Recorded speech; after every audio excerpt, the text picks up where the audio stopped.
Another candidate for most successful BYU hoops professional player is in Studio B with us right now. His name is Brandon Davies. He is an MVP. He is back in Provo. Brandon, welcome. Thank you. Thanks for having me. All right, let's start with the question. And you can go the humble route or you can not go the humble route, whatever you want to do. Who's the most successful BYU hoops professional player right now? I think I have to go with Jimmer. I mean, he's still doing amazing things out there, putting out amazing numbers, and has been doing it longer than any of the other candidates. So I have to give him the trophy on that. You know you're going to hear it from like one of your best friends, Kyle Collinsworth. I argued Kyle because he's in the NBA. What do you think? Yeah, I mean I think he's on the start to of his career, so he's going to have a special career moving forward. So the only reason I'm going with Jimmer is because of he's already done that. He's paved the way for both of us. Which is what, yeah. I was going to say, you're going to hear from Kyle. Just brace yourself, right? Brandon Davies with us on BYU Sports Nation. You, my friend, are an MVP, so you've got that on your resume in this argument. How did you find out that you were the most valuable player of your Lithuanian basketball team? I mean, I didn't really know until after the game, and it was I had a really good final series. So that's an understatement. My teammates were calling me that in the locker room and stuff before they even announced it. They don't announce it right after the championship game. You have to wait 2 days till we have our presentation and everything. But they were all excited for me, and I guess they felt that and felt like it was coming before it was announced. Basketball in Europe is similar to soccer in that you're not just playing your one season of in your country, right? Yeah. You play like in different tournaments. You're in the EuroLeague and whatnot. What's it like to compete in multiple kind of seasons, if you will, in that? Because it's a pretty long season. It felt like. Yeah, I mean, 10-month season is long for anybody. So, and we were in 2 different leagues. Our domestic league and EuroLeague we're completely different. And EuroLeague, we're traveling all over the world. We're going to Turkey, we're going to Spain, we're going to just all over Italy, and there's teams everywhere. There's teams that I didn't really know about when I was younger and when I was even in college. So when you look at everybody you've played against, just in the EuroLeagues, who's the best international player you have played against in your time overseas? That's hard to say. There's a lot of great players I've played against, and a lot of guys who have been in the league and who have returned to the league, just from the seasons they had overseas. So, I mean, that's hard to say. I think right now I played against Luka Doncic, and he was, for his age and what he's able to do, I got to give him a lot of credit, and I think he's going to be a great player. Okay, there's this idea from Americans that Europeans are soft. Is that true? Because I think that's too general a statement, probably. Like, what's the style of play, and how did you integrate into that? I mean, it's funny you say that because a lot of Europeans coaches say that the Americans are soft. So, I mean, a lot of them. There's a lot of stories. Fair, right? Yeah, there's a lot of stories that they say. We feel like we're entitled and soft and arrogant, but there's also really good coaches too who think opposite. So. What did you know about basketball in Europe before you got there, and how's that maybe changed now that you've been there a few years? I honestly didn't really know a whole lot. It was growing up, and I think I speak for a lot of people who are here in the States. It's all you really think about basketball wise is the NBA. Like there's not really anything else, And that was always, for me, like my goal is, get to the NBA. Which you did. And there's, it's just like, if you don't get to the NBA, you don't really think of anything else, But there is always something over there. And obviously it's second to the NBA, but it's the best league you can play in besides the NBA. Listen, the only trust the process isn't just, it's not exclusive to Philadelphia. There are other processes, right, which landed you in Lithuania. And now I'm sure as you step back, you're like, this is crazy. I'm here. I'm the best player in this league. Like, how did you end up in Lithuania? Who presented you with this opportunity? Yeah, it's been a crazy roller coaster, and like you said, a process. I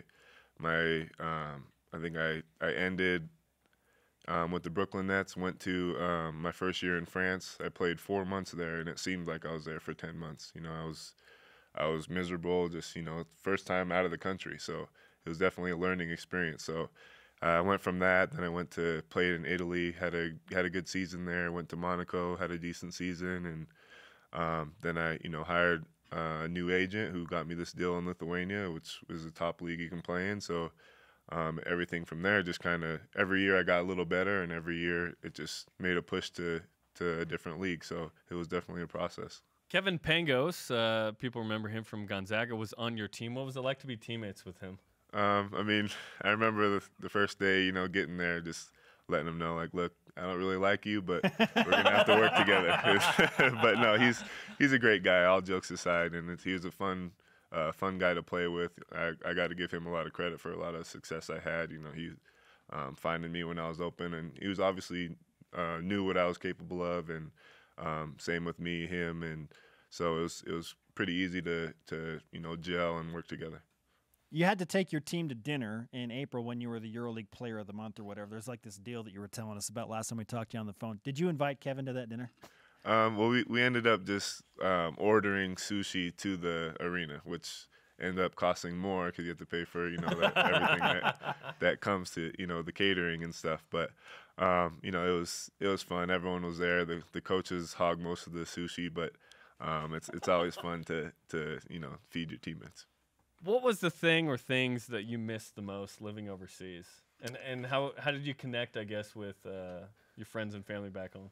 I mean, all you really can do is, you know, FaceTime and keep in touch that way. But there's a 10-hour time difference as well, so that makes it difficult. But I think the thing we miss the most besides family is, you know, just the food and variety. And, you know, we've been back 5 days now, and we went from having 3 restaurants on rotation to literally 100 different restaurants that we all Beautiful look good thing. and sound good. So Utah County's good that way. yeah, so we're taking advantage of the time off. You know, I won't tell you too much about my diet right now, but it's been great. I've been enjoying it. I've been enjoying being home. What's the food you missed the most that you didn't eat there that you're eating here? I mean, you could find basically what you're looking for there, but I mean, just my go-to restaurants that I've had here for years, it's, you know, it's just to be able to eat those again. It's just like when you're eating it, you're like, oh man, I miss this. This is what it's like coming home from a mission. It's the exact same thing. I'm like, You're going through like- many of us my have gone first one through. was Taco Bell. Like, it was that simple. I'm like, No. give me some Yeah. tacos, man. I haven't Yeah. had When you any. lived 2 years in Korea and Asia, I wanted Mexican food when I got home. Brandon Davies with us on BYU Sports Nation, MVP for BC Zalgiris, his top-level EuroLeague team in Lithuania. What do you feel like where do you feel like you have improved the most in your game since you left BYU? I think, I mean, a lot of the game is mental, and there was a lot of challenges that you face overseas, and obviously I can work on everything.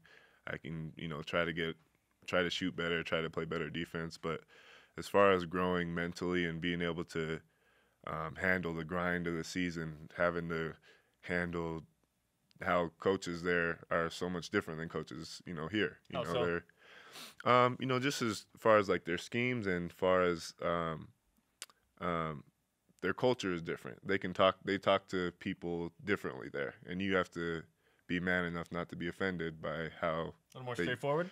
how they yell at you, how they talk to you, you know.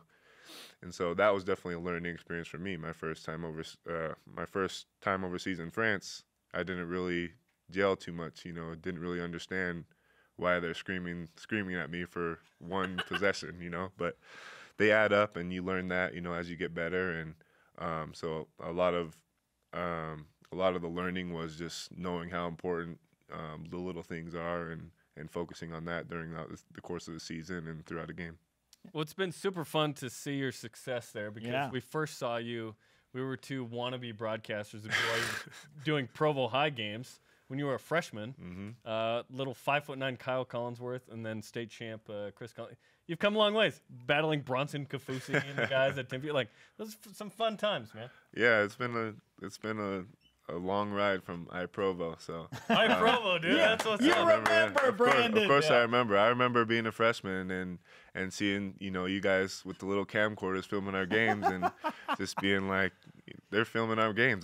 My game's gonna be on TV. Like that was how I looked at it. 323 people saw it. Yeah, exactly.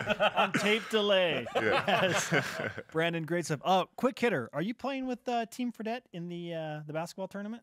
I haven't fully committed yet, but you know, I'm still debating. A lot of that depends on how like my body's feeling and everything. Right now, I'm feeling if you pretty can get good. a mil of that 2 mil if you guys win it, that's the issue. Not really. I think that we're gonna have a really good team, and I'm leaning towards playing. You know, maybe I'll see what social media has to say. Maybe I'll ask around and see.